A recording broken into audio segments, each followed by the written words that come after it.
You have the job, the smile, the life, but deep down, something's missing, isn't it?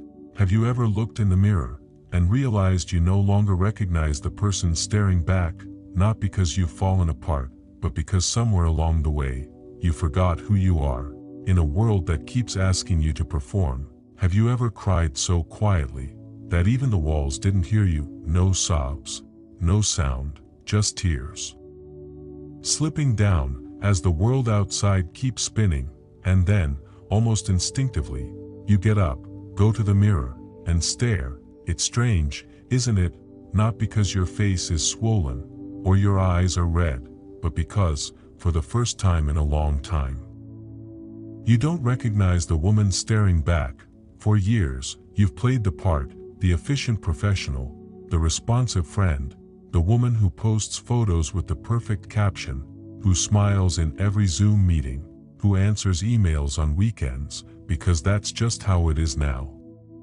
You've curated your life like a feed, filtered, consistent, applause-worthy, and maybe it worked, until now, because something cracked, and you can't scroll past this one. Carl Jung once said, the soul has an innate longing for wholeness, not perfection, not validation from others, but wholeness. But in a world obsessed with performance, wholeness becomes a revolutionary act. We're praised for how well we juggle things, how quickly we respond, how beautiful our chaos looks when wrapped in a good filter and a motivational quote, but late at night, when the screens go dark, when the notifications stop, there's only you, and something inside you whispers, I don't know who I am anymore. That's not a breakdown, that's your soul knocking. Maybe you've said yes too many times, when everything in you was screaming no. Maybe you kept quiet to keep the peace, smiled when you felt invisible, laughed when you wanted to disappear. In this digital age, we're constantly asked to perform. Even our pain is expected to be poetic. Even our healing, aesthetic. But healing is not always pretty. Sometimes it's crying into a towel at 2 a.m. or closing your laptop mid-meeting because your chest won't stop tightening. So maybe this is the moment, not of collapse, but of confrontation. Because when you stop editing your emotions for likes, when you stop rushing to bounce back, you finally make space to hear your real self, the one who's been buried under deadlines, under group chats, under all the pressure to be okay.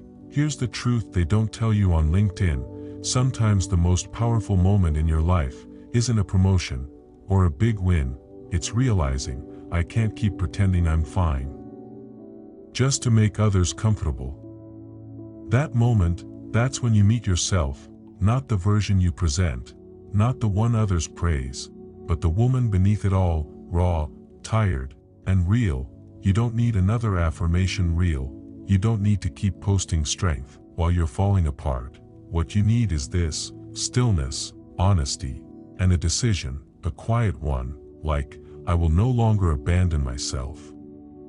That's not weakness, that's the beginning of wholeness. See, wholeness doesn't mean you have all the answers, it means you stop pretending you're someone you're not. It means you take off the mask, even if you don't know what's underneath yet. So, if you've had a moment like this, in the middle of a crowded city, or a silent bedroom lit only by your screen, where you looked at your life and thought, this isn't me anymore. You're not broken, you're waking up to a life that isn't just impressive, but true, to a self that isn't curated, but whole. This is the first step, not to becoming perfect, but to becoming honest, becoming whole, becoming you. You're not lazy, you're not weak, your body is speaking. The real question is, are you listening? Your calendar says you're busy, your inbox says you're behind. Your social media says you're supposed to be thriving, but your body, it's saying something else entirely. You feel it, don't you? That pressure in your chest after yet another meeting that drained you, that knot in your stomach before replying to a text you don't want to answer, that headache that always shows up when you open your camera and smile through the fatigue. We live in a time that moves fast, too fast, we're expected to be reachable 24/7, to respond instantly, to stay on, even when everything in us is begging for rest. So, what do? We push through, we drink another coffee, we scroll, we swipe, we suppress. But the body doesn't lie. You can fake a smile, you can post the perfect caption, but your body will always speak the truth. Even when your words don't. Carl Jung once said, the soul never speaks directly, it whispers through the body. And in today's world, we've become masters at ignoring those whispers. You tell yourself, I should be grateful. Everyone else is doing fine. It's probably just burnout. But what if it's more than that? What if your body is the first one to notice you're living a life that no longer fits? This is somatic intelligence, not some mystical concept, just your body. Being honest, it tightens when something feels wrong, it relaxes when something feels safe, it speeds up your heart when you're about to betray your boundaries, it knots your stomach when you're about to silence your truth. We've learned to override the signals, to second-guess ourselves, to believe that if we can't explain it, it's not valid. But what if the body knows before the mind catches up? What if your fatigue isn't laziness, it's clarity? What if your anxiety isn't a disorder, but a direction? The body doesn't ask you to fix everything overnight. It doesn't expect perfection. It just wants you to pause, to listen, not to the noise, not to what everyone else is doing, but to you, because your body holds your story. Every time you said yes but meant no, every time you stayed when you wanted to leave, every time you kept the peace, at the cost of your own. It remembers, even when your mind forgets. You don't have to make sense to anyone else. Your body doesn't need to write a thesis, it just needs you to trust the language it speaks, the flutter in your chest, the lump in your throat, the shaking in your hands. These aren't inconveniences, they are messages, and the more you ignore them, the louder they'll get. Listening to your body in today's world is almost rebellious. Because we've been taught to seek answers from experts, algorithms, coaches, calendars, but the wisest part of you lives inside of you, and when you start listening, really listening, you'll realize something powerful. You don't always need advice, you need rest, you need space, you need your breath, you need you. So if you feel tired but don't know why, if something feels off but you can't explain it, if you keep pushing but deep down you're unraveling, you're not broken, you're being honest, and your body is leading you home. Don't rush past it, don't numb it, don't shame it, just listen, because your body already knows what your soul is trying to say. Ever feel like you're living someone else's life, while smiling through it? You check all the boxes, you look fine on the outside, but deep down, something feels missing. What if the life you've built isn't the one your soul chose? You wake up early, check your phone, reply to a message with a smile emoji, even though you didn't feel like smiling. You sit in a meeting and say, of course, I'm happy to help, while your jaw tightens. You post a vacation photo with the caption, grateful for this life, though inside, you feel nothing at all, and you start to wonder, why am I always so tired? Why do I feel so empty, when everything looks fine?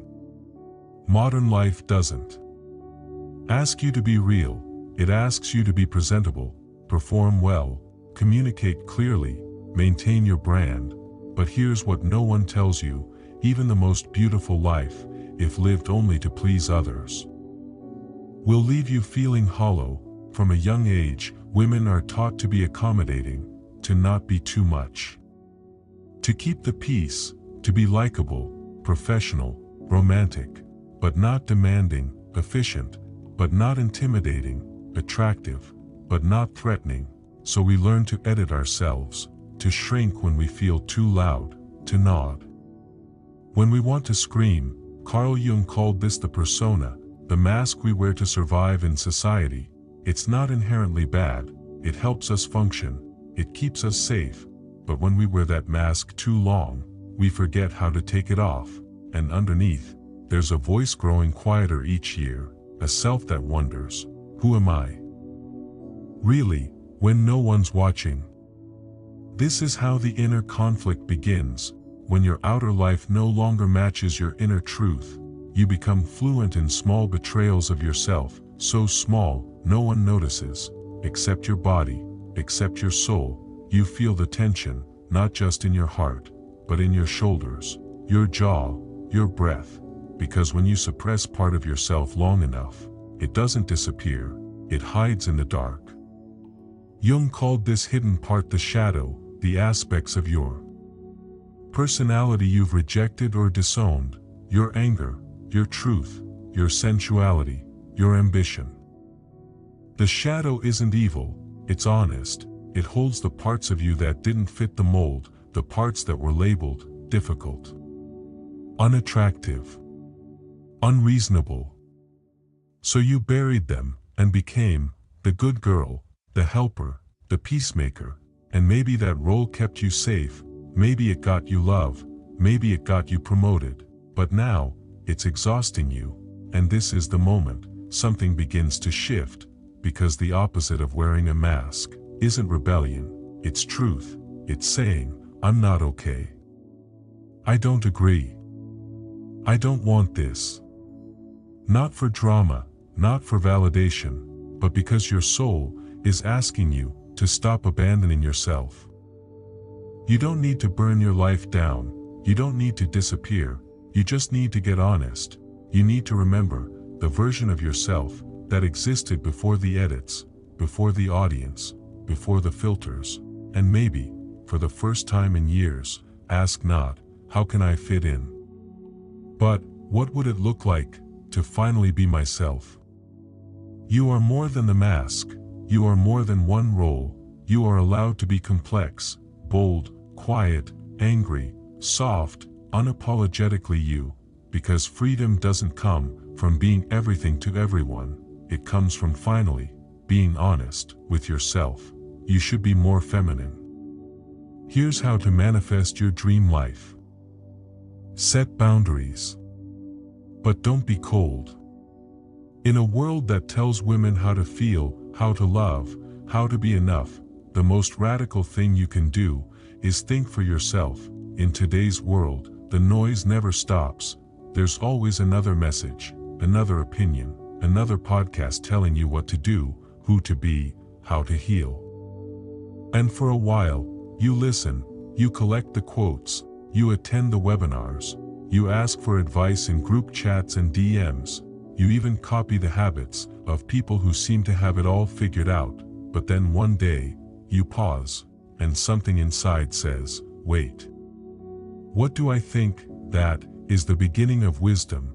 We don't just live in an information age. We live in an instruction age, where your worth is measured by how well you follow the rules, fit the aesthetic, follow the steps. But something strange happens when a woman starts thinking for herself again. She stops following, she starts choosing. Carl Jung once said that within every woman is a masculine force, the animus, not masculine in the gendered sense, but in the psychological sense, clarity, boundaries, reason, direction, and in a world that tells women to feel more. This kind of grounded, discerning wisdom is what sets her free. She's not looking for a guru anymore, she's not trying to be high value or effortlessly magnetic. She's not asking Instagram for how to live, because now she has a voice of her own, and it's finally louder than the algorithm. She's not here to convince anyone, she's not here to be understood by people who never listened, she's not here to soften her truth so others can feel comfortable. This is not coldness, it's clarity, real feminine power in the modern world. It isn't loud, it doesn't perform, it's quiet, confident, rooted, and it doesn't need to be micromanaged by anyone else, because now she trusts her own leadership. She used to overthink every text, she used to rehearse conversations in her head, she used to rewrite emails 5 times. so she didn't sound too direct. Now, she just speaks, not to win, not to impress, just to be honest. So what do you want to work on today? I think I've stopped trying to fix myself. Now I just want to live like I trust myself. This is the rise of integrated feminine wisdom, not a rejection of emotion, but the reunion of feeling and thinking, of softness and discernment. She still cries, she still gets nervous, but now she knows which feelings to trust and which ones to question. She doesn't throw herself into every reaction. She watches, she chooses, she owns her energy and protects it. She's no longer governed by emotion. She's no longer ruled by logic. She's guided by something deeper, inner alignment. She doesn't just feel deeply, she sees clearly, and that is a woman no one can manipulate. You should smile more. Don't be so emotional. Just let it go. What if the version of you you've been hiding is the one that will finally set you free? You're doing everything right. You answer emails on time. You go to therapy. You post quotes about self-love on Instagram. You even journal about gratitude. But still, you feel like you're about to break. This isn't burnout. This isn't just being tired. This is something deeper. This is the voice inside you that's been silenced for too long. Carl Jung called it the shadow, the collection of feelings, instincts, and desires that don't fit your persona, so you push them down. The modern woman is praised for being polished, composed, emotionally intelligent, strong. But beneath all the roles, the perfect partner, the reliable coworker, the emotionally aware friend, is a hidden room filled with truths you were taught to fear: anger, envy, desire, grief, power. We were taught to suppress these feelings, to call them too much, to replace them with self-control and positive vibes. But here's the paradox: the more you reject your shadow, the more it controls you. It shows up in unexpected rage, at a friend's success, in subtle self-sabotage, before a big opportunity, in the urge to disappear, even when life looks perfect. How do you feel when you say yes, even though you want to say no? Small, invisible, tired of myself. This is where the healing begins, not with more discipline, but with honesty, not with pretending you're above the darkness, but with learning to sit beside it, because the shadow isn't here to destroy you, it's here to wake you up. A woman's awakening doesn't always look like a revolution. Sometimes it's a quiet refusal to perform, to people please, to be nice at the cost of being real. It's when she starts saying, "I'm not okay. I don't agree. I want more than this." Jung said, one does not become enlightened by imagining figures of light, but by making the darkness conscious. And maybe the most sacred work a modern woman can do is to look in the mirror and not filter what she sees, to say, yes, I feel rage sometimes. Yes, I want more. Yes, I'm allowed to take up space. This is not about becoming hard, it's about becoming whole. You still feel deeply, but you don't drown. You still care, but you don't self-abandon. You still love, but not at the cost of your truth. The shadow is not your shame, it's your teacher. It shows you the boundaries you didn't set, the dreams you tucked away, the voice you quieted to be accepted. It's the most honest part of you, waiting to be heard. You don't have to be perfect. You don't have to be polite all the time. You don't have to shrink. You are not broken. You are becoming whole. And every time you choose to meet the woman you've hidden, you reclaim a piece of your power. You are not too much. You're just finally becoming whole. Your shadow isn't your shame. It's your power. Unedited, she had the perfect job, the perfect smile, the perfect life. So why did she cry every night? When no one was watching, she was everything the world told her to be: productive, polished, independent. She ran meetings, hit deadlines, texted back quickly, smiled in selfies, never missed a birthday message. Her life looked perfect, especially on Instagram. But every night, she'd scroll in silence, lying awake, staring at the ceiling, wondering, why do I feel so empty? She ignores it this time, not because she's rude, but because she's tired, bone-deep tired, not just of work, but of pretending. Pretending she's fine. Pretending she's grateful, pretending she's not unraveling inside. Her breakdown didn't happen all at once, it came in whispers, in the tightness in her chest during Zoom calls, in the tears that came too fast while brushing her teeth. In the panic, when someone asked, "What do you really want?" She didn't know anymore. I don't think this is my life. Carl Jung called it the beginning of individuation, the messy, uncomfortable process of becoming your real self, not the self shaped by followers, KPIs, or childhood programming, but the self that's been waiting, under layers of approval and performance. And yes, it often begins in pain, but not because you're weak, because your soul is waking up. Healing in today's world doesn't look like crystals and yoga retreats. Sometimes it looks like turning off notifications, canceling coffee dates you no longer enjoy, telling the truth. Not to the world, but to yourself. She stops trying to keep up with the news, with the trends, with everyone else's perfect morning routine. Because for the first time, she's not building a brand, she's building a life. This kind of awakening isn't loud, it's subtle, it's sacred, and the pain, it's not punishment, it's the signal that you're done performing and ready to come home. She's not perfect now, but she's honest, and that honesty tastes like freedom. She doesn't chase happiness anymore, she honors alignment. She no longer bends for love, she becomes love by telling herself the truth. This is rebirth in the modern age, not a makeover, but a return.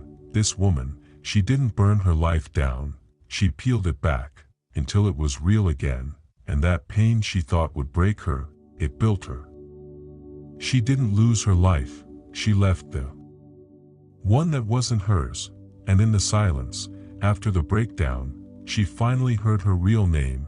They told you to pick a lane, but what if your soul was never meant to live in just one box? You scroll past her every day.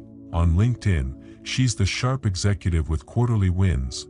On Instagram, she's the fit mom with the perfect skincare routine. On Zoom, she's the woman who always has it together. But behind all the curated updates, there's a quiet revolution unfolding. For years, she played the roles perfectly, the nurturer, the hustler, the mindful one. But one day, she realized something was missing, not success, not approval, but herself, the girl who dreamed, the woman who felt deeply, the wild one, the wise one, the sensual one. They were still there, just buried, under meetings, under expectations, under branding. Carl Jung said, true psychological freedom happens when we stop choosing just one face, and instead, allow all parts of us to exist in harmony. The archetypes inside her weren't in conflict, they were simply waiting to be heard, to be honored, to be lived. This isn't reinvention, it's integration. She doesn't have to choose between the wise woman and the playful one, the mother and the lover, the leader and the dreamer. She is all of them. The wise woman shows up in conflict, the maiden returns in curiosity, the lover guides her in silence, the mother softens her anger into boundaries. She leads, not by performance, but by presence. In a world that rewards single identities, the boss, the mom, the that girl, wholeness is an act of quiet rebellion, to be unboxed, to be messy, to be alive, in every dimension. She's not trying to be consistent anymore, she's choosing to be. She used to ask, is this okay? Do you think I should? Will they still love me if I say this, if I choose this? But not anymore, because at some point, something inside her woke up, and she realized, her life doesn't need permission slips For years, she tried to fit into every room, made herself smaller to be more digestible, smiled through discomfort, performed strength, even when she was breaking. They called her kind, graceful, selfless. But deep down, she felt invisible, because how could anyone truly see her, when she barely saw herself? This is where the awakening begins, not in a grand speech, not in a viral quote, but in the quiet rebellion of finally saying, no more pretending. You do not become enlightened by imagining figures of light, but by making the darkness conscious. She started telling the truth, out loud, to others, but more importantly, to herself, and when she stopped chasing approval, she didn't lose love, she gained freedom, because the woman who lives in truth doesn't have to scream it, she embodies it. Yes, it got quiet, some people left, old versions of her fell away, but in that silence, she met herself, and in doing so, she gave permission, not to be liked, but to be whole. You see, when a woman heals, she doesn't just heal herself. She heals the women around her, and the women watching from a distance, because her wholeness speaks louder than any self-help book ever could. She becomes proof that it's possible to live without apology, that it's safe to be real. You were not born to shrink. You don't need permission to exist. Start with you. That's more than enough. She's not asking anymore, not for space, not for softness, not for respect. She walks into the room, eyes open, spine tall, heart steady, and she brings her truth with her, and that changes everything. The world doesn't need you to be perfect, it needs you to be real, and you don't need to ask anymore. You are the permission. If this spoke to a part of you you've been ignoring, maybe it's time to listen. You don't have to rush, but if you're ready, stay with us. There's more truth waiting, and you don't have to walk it alone. If this spoke to you, hit subscribe. You don't have to walk it alone. Backhand index pointing right. Share this with a woman who needs to remember her truth.